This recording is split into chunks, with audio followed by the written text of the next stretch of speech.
De l'opposition, c'est mercredi 27 décembre 2023 en République démocratique du Congo. En réaction, le secrétaire exécutif adjoint en charge de la mobilisation des forces sociales et politiques alliées à IDPS, Maître Gédéon Kolela, dénonce l'agitation de l'opposition alors que les résultats provisoires ne sont pas encore publiés. Suivez-le au micro de Bruno Ndinga. Je pense que cette démocratie dont nous parlons aujourd'hui était restée une promesse qui demeurait sans être appliquée. Maître Gédéon Kolela, secrétaire exécutif adjoint en charge de la mobilisation des forces sociales et politiques alliées à l'IDPS, s'interroge pourquoi les opposants s'agitent alors que les résultats provisoires des élections ne sont pas encore officiels. Leur marche n'a pas de cause légale, dit-il, d'autant plus qu'il y a des institutions bien organisées pour contester le résultat. La marche doit avoir une cause. La cause doit être légale. Effectivement, que vous évoquez l'article 26 qui parle de liberté de manifestation. Alors que cette liberté doit être exercée à la limite des règles de droit. C'est-à-dire que nous avons accepté de conserver les principes démocratiques au pouvoir, qui passent par l'organisation des élections, et qu'il y a le processus. Lorsque vous constatez qu'il y a des irrégularités, telles qu'on dit, majeures, qui constituent les défis aujourd'hui dans cette organisation des élections, mais il faut savoir qu'il y a des institutions bien habilitées où vous devez amener vos preuves pour pouvoir prouver que c'est vous qui avez gagné les élections. Maintenant, parce que le peuple a exprimé le suffrage et que tout le monde attend les résultats, ça sera une moquerie de la part de ce peuple-là, donc contre le peuple plutôt, donc de la part des opposants. Pourquoi il s'agit cependant que aujourd'hui, selon les bureaux qui ont été compilés, les résultats que nous avons ne représentent même pas 30%.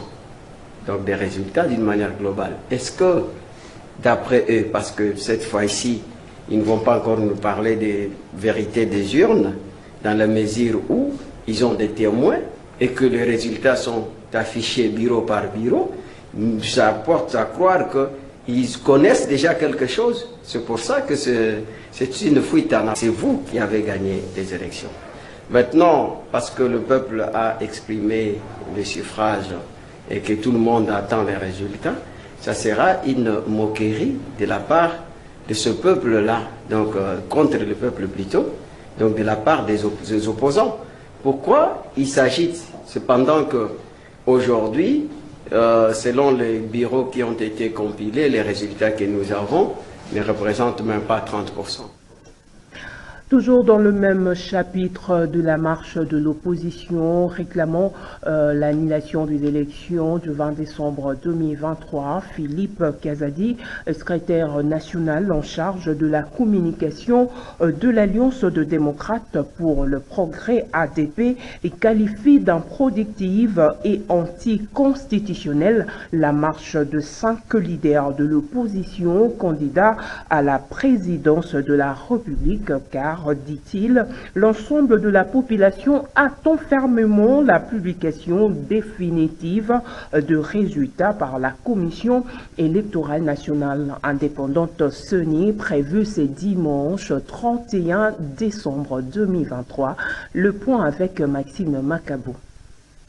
La marche des 5 candidats présidents de la République exigeant l'annulation des élections est jugée d'improductive et antipatriotique par Philippe Kazadi, secrétaire national en charge de communication de l'Alliance démocrate pour les progrès, car, dit-il, les Congolais attendent la publication par la CENI des résultats définitifs. Démarche improductive et puis antipatriotique à ce moment où tout le peuple congolais attend impatiemment l'annonce définitive, enfin définitivement provisoire des résultats des élections par la CENI. ils vont nous sortir cette idée. Je crois qu'ils ne sont pas nés de la dernière pluie pour savoir que ces élections ne seront pas annulées, ces élections ne seront pas réorganisées, parce que annuler les résultats, ça va impliquer beaucoup de conséquences politiques. Ils savent bien cela, mais ils aiment quand même aventurer, bien, enfin distraire un peu leur opinion, l'opinion qui leur est favorable, pour se maintenir quand même un peu politiquement. Celui qui a 0,2%, 0,1%, ils sont très loin en tête de la course, revendiquer l'annulation des résultats, alors que certains parmi on les a vus n'aimaient pas battre campagne. Alors là, je ne comprends rien. Il y en a qui, je suis même plus fort qu'eux. Ils sont candidats président de la République, mais moi j'ai battu campagne au niveau provincial mieux qu'eux. Donc c'est de la farce, c'est une aventure de mauvais goût. Ça ne marchera pas, il n'y aura pas annulation des résultats. Il y aura proclamation définitive de celui qui ont de gagner aujourd'hui, le président de la République, Félix Tshisekedi Tshilombo, les candidats numéro 20, dont le peuple a voté massivement le 20 décembre. Et la machine est en marche, quoi. Bon, quelles irrégularités ils évoquent, par exemple? Ils vont dire, moi je suis candidat au niveau, enfin j'étais candidat, j'attends la confirmation de ma victoire au niveau provincial à Massina. Ce que j'ai constaté est que les bureaux n'ont pas ouvert tous à la même heure et n'ont pas fermé tous à la même heure. Je constate également qu'il y a des électeurs beaucoup d'électeurs n'ont pas retrouvé leur nom dans les listes n'ont pas retrouvé facilement leur nom dans la liste des électeurs. C'est ce qui a créé le retard pour certains, mais quand même les électeurs ont voté, ils se sont exprimés librement, et aujourd'hui tout ce que nous attendons, c'est la confirmation des vrais élus par la CENI. En tout cas, la plupart de Kinois interrogés sur la manifestation de l'opposition disent de ne pas être intéressés par cette marche. Ils jugent inopportune. Suivez leur réaction au micro de Benita Botangue et Georges Libengue. La marche, c'est légitime. Quand il y a des réclamations à faire, on peut les faire de manière pacifique. Mais au stade où nous sommes dans les pays, j'estime que ce n'est pas utile en ce moment. Les élections ne se gagnent pas après, ça se gagne avant le vote. À ce stade, je pense que ce qui est important, c'est de suivre la tendance des publications et voir ce que ça va donner. Pas besoin de faire des marches pour allumer les pays. Ah, c'est quand même trop demandé au pays. Le pays a beaucoup d'autres défis. Les élections, c'est énormément d'argent. Reprendre ça, je ne suis pas pour. Après, il y a des choses qui ne sont pas bien passées, c'est tout à fait normal, mais ce n'est pas nouveau. Les fois passées, il y en a eu aussi. Concentrons-nous sur l'essentiel. De toutes les façons, on n'a même pas encore publié les résultats. En tout cas, j'ai suivi à la radio comme tout le monde. Mais là, je suis au centre-ville, je ne vois rien. Bon, s'ils ont lancé une marche pour contester, c'est normal, c'est un jeu démocratique. On les raccorde. Nous voulons la paix. Et voilà, les élections sont déjà passées, on veut la paix. La marche a un impact. Les Congolais ont une crise de sécurité. La marche au Koutou a un intérêt personnel. Il y a un intérêt à la population. Depuis Mboulo, Tetofandi, Awa, depuis Lipe Mata, opposant mon côté à tellement local Lipe Mata qui est marché, il y a local naté. On a un intérêt na bango. Biso toko se pression na intérêt na bango te. Biso totalo eza ya biso population. Ndenge babanda makambo na bango nde bakosilisa biso kuna tozate. Yaloko est important na pour ba mwana. Transport bon on a 15 000 francs recevoir à donner la porte. 15 000 francs marché pour la montée. Pour la ba résultat, il y a jamais d'état. Okali va publier oh la vie va faire qu'état na a qualifié oh tout temps estime tout pas rejoindre va marche va kufa bino ba na ba poto ba on ba kufa va marche pas ali pas la transport mama eza Sonia kotala bato ango bazo réclamer ba résultat ya élection élective mabe ya Sonia pour la bango. Parce que les gens ne font pas. Ils ont remarqué que tout dans la ville. Marche en Gozawa. Raté. Au Bimina 5 personnes dans là.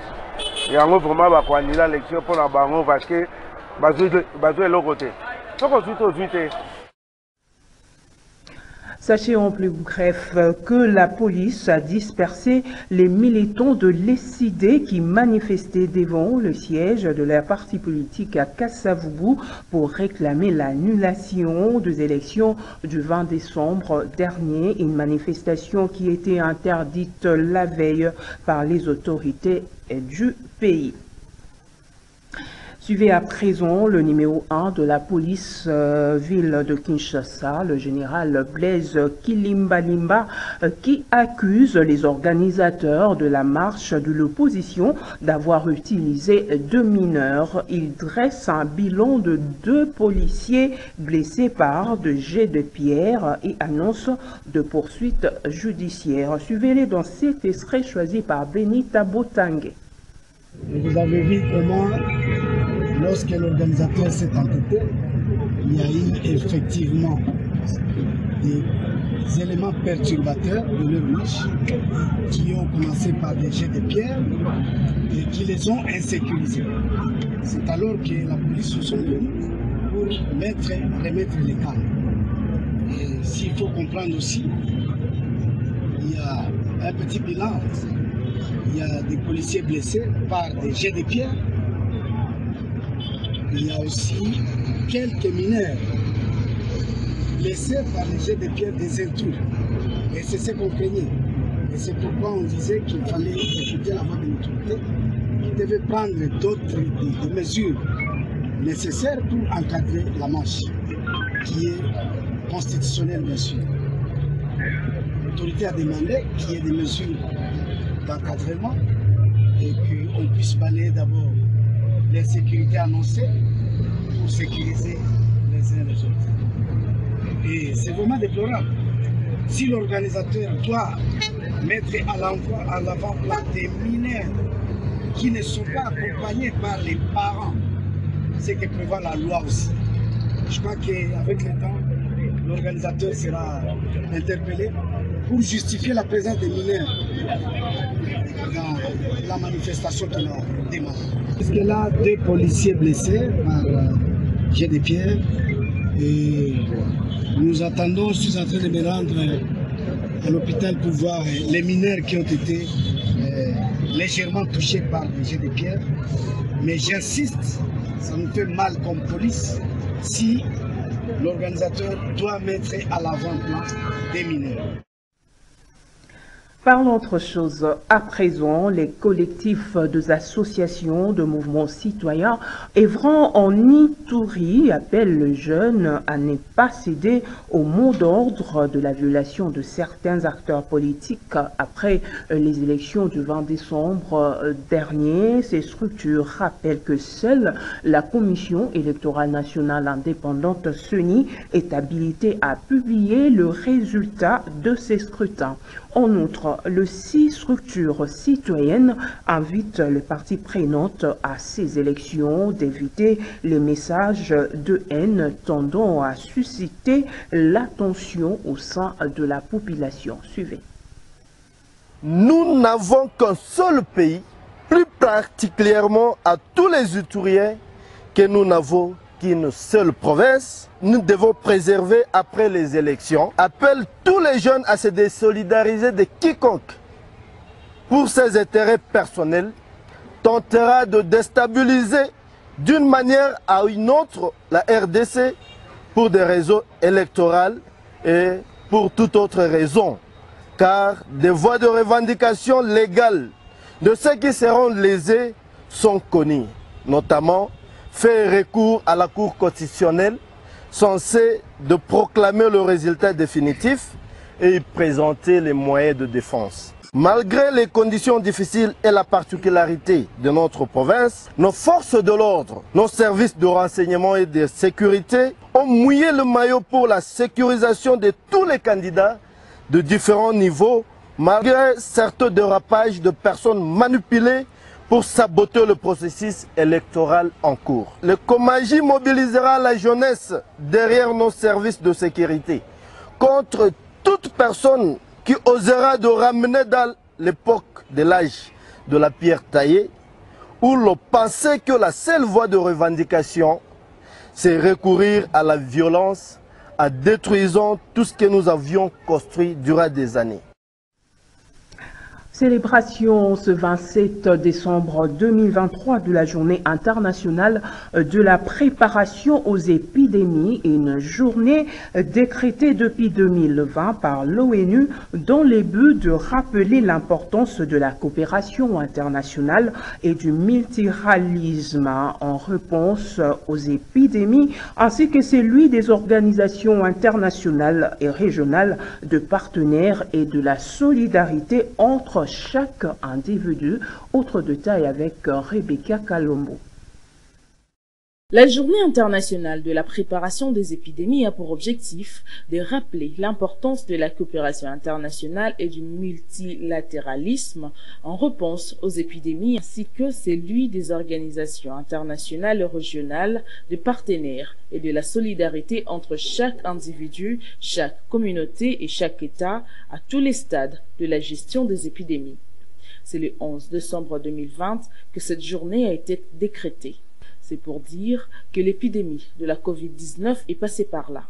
En effet, les grandes maladies infectieuses et les épidémies ont eu de tout temps les effets néfastes sur la vie humaine, mais aussi des conséquences néfastes sur le développement social et économique des territoires. Aujourd'hui encore, les crises sanitaires menacent de submerger les systèmes de santé déjà surchargés et perturber les approvisionnements en moyens de substances des centaines de populations, notamment des femmes et des enfants.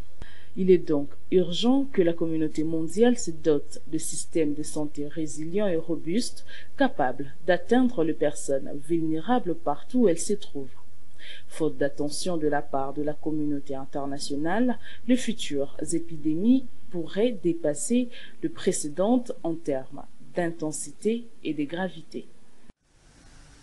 Et puis sachez également, le coordonnateur de syndicat de médecins en République démocratique du Congo, Jean-Fidèle Boyo, dénonce ce qu'il qualifie de mauvais traitement dans la paye de médecins dans les différentes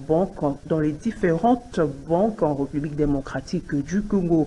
Une situation occasionnée par le ministre de Finances, Nicolas Kazadi, qui est appelé à privilégier la paix et l'unité pendant cette période de festivité. Jean-Fidèle Boyo a été interrogé par Maxime Makabou. Suivez.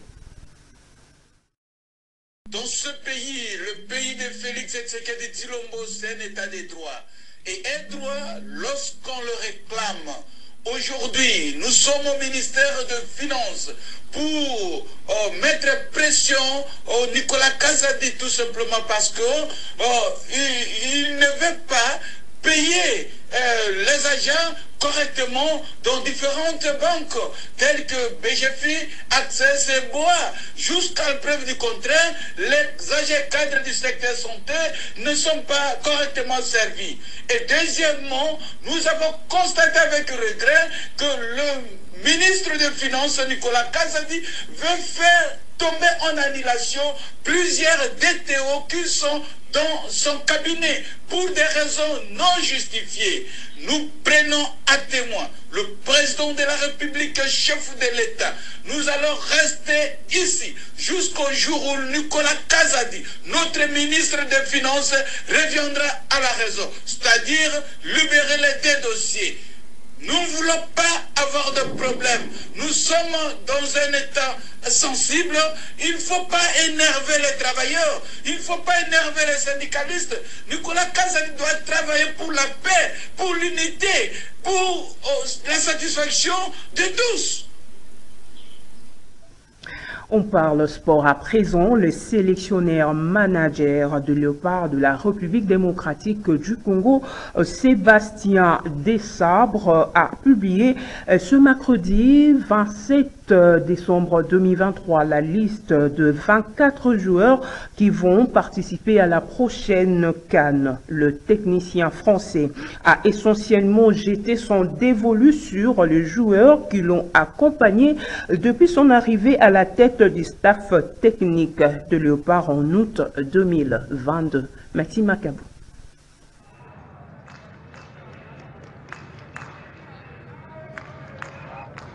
Ils sont enfin connus Les Léopards qui disputeront la CAN 2023 qui démarre le 13 janvier prochain en Côte d'Ivoire. Les sélectionnaires de l'équipe nationale de la RDC a rendu public ce mercredi 27 décembre sa liste définitive. Le technicien français n'essaie visiblement pas compliquer la tâche. Il a reconduit la quasi-totalité de son effectif entre le 3e et 6e journée avec lesquelles il s'est qualifié pour cette compétition. Comme gardien de but, Sébastien Desarbres a renouvelé sa confiance à Lionel Passy, Bertrand Dimitri et Bagio Siadi. En défense, Brian Mayele, Gédéon Kaloulou, Chancel Mbemba, Dylan Batou Bensika, Rocky Bouchiri, Arthur Maswaku, Joris Kaembe, Inongo Baka. En milieu de terrain, il faudra compter sur l'expérience de Samuel Moutoussami, Edo Kaembe, Charles Piquel, Aaron Chibola, Gaël Kakuta, Théo Bongongo, Elia Meshak, Grady Diangana, Silas Katompa. Enfin, en attaque, le sélectionneur de Léopard a fait confiance à Yohan Wissa, Simon Banza, Cédric Bakambu et Fiston Mayele. Notez que les Léopards sont logés dans le groupe F en compagnie du Maroc, de la Zambie ainsi que de la Tanzanie. Mesdames, Messieurs, place à présent à la lecture de journaux parus ce mercredi 27 décembre 2023 dans la ville-province de Kinshasa, dans une sélection et commentaire de Gisèle Etoko. Revue de presse. Comment Alingueti a réussi à coincer les prédateurs? C'est le titre à la une du journal Africa News qui s'attelle sur l'affaire 10 millions de la GECAMIN malgré la SAP initiée par la pieuvre. L'IGF maintient la suspension des paiements en faveur des administrateurs auteurs du détournement. En effet, la pieuvre a beau tenter de s'organiser et lancer dans la presse la campagne du SAP contre l'inspection générale des finances, Jules Alingueti, l'inspecteur général des finances chef de service resserre les taux autour des membres du conseil d'administration de la Générale des carrières et mines GECAMIN impliqués dans le dossier d'octroi des avantages illicites de l'ordre de 10 156 754 $ révélés par une mission de l'IGF auprès de la GECAMIN. Dans sa correspondance, en réponse à la requête du président du conseil d'administration de la GECAMIN sollicitant la levée de la suspension des paiements en faveur de membres du conseil d'administration de l'opérateur public minier, Alingueti se montre intraitable. Il fait part de l'irrévocable décision de maintenir cette suspension des paiements. Dans un courrier daté du 15 décembre dernier auquel Africa News a eu accès, le flic financier en chef est formel. La raison à la base de la décision de la mission d'encadrement de l'inspection générale des finances n'ayant pas disparu, la mesure de suspension des paiements des avantages des membres du conseil d'administration de la GECAMIN demeure pleinement justifiée tant que le remboursement des avantages perçus par eux indûment n'est pas assuré. Aussi, l'IGF dit maintenir sa décision aussi longtemps que le ministère du Portefeuille ne l'aura pas notifié d'une mesure contraire tendant à remettre en cause la position de l'IGF considérant cette perception indue autrement que comme un détournement de deniers publics. Cette mesure conservatoire prise par l'équipe d'encadrement de l'IGF, composée des 5 membres, concerne le gel tant des émoluments que des avantages sociaux des administrateurs auteurs du détournement de la somme de 10 millions de $ américains. Ce jusqu'au remboursement intégral par ce dernier des sommes d'argent indûment perçues.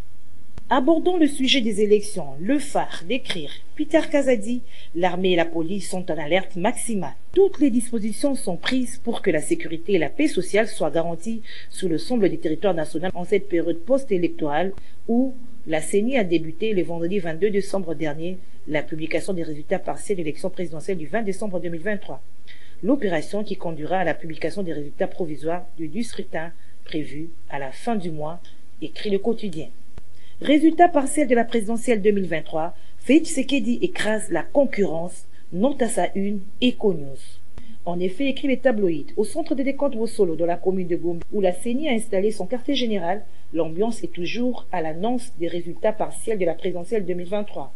Pour l'instant, sur un dépouillement de plus de 3 millions de voix, Félix Tshisekedi, candidat numéro 20, arrive largement en tête, creusant l'écart par rapport à ses principaux concurrents.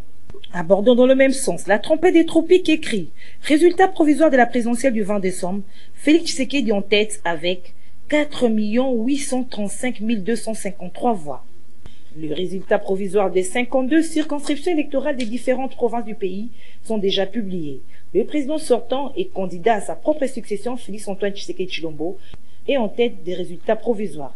Il est suivi en deuxième position par le candidat de l'opposition Moïse Katumbi, qui totalise jusque-là 873 616 voix, soit 14,27%. Halte donc au semeur en eau trouble, écrit l'avenir. La transparence de la CENI met fin à toute polémique. Jusque-là, poursuit les tabloïds, les résultats provisoires tels que publiés par la CENI dans son nouveau centre Bossolo, situé à l'Athénée de la Gombe, ont mis un terme au suspense. Il démontre à la face du monde que le président de la République et candidat à sa propre succession, Félix Tshisekedi, a battu à plate couture son principal challenger, l'ex-gouverneur du Katanga. Félix Tshisekedi ou Katumbi s'interroge la prospérité qui écrit RDC, des appels à la paix se multiplient.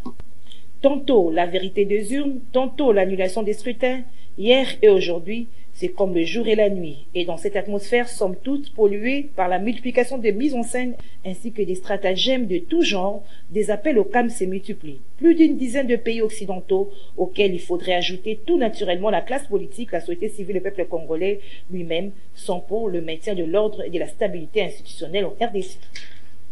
Et en attendant la publication des résultats des élections 2023, poursuit la prospérité, RDC, le gouvernement invite les Congolais au calme, au patriotisme et à la vigilance. Voilà tout pour cette revue de presse. Au prochain numéro. En dehors de nos frontières au Sénégal, plus précisément avant de nous séparer, la course à la succession du président Macky Sall a été lancée. 70 dossiers de candidature ont été enregistrés devant le Conseil constitutionnel.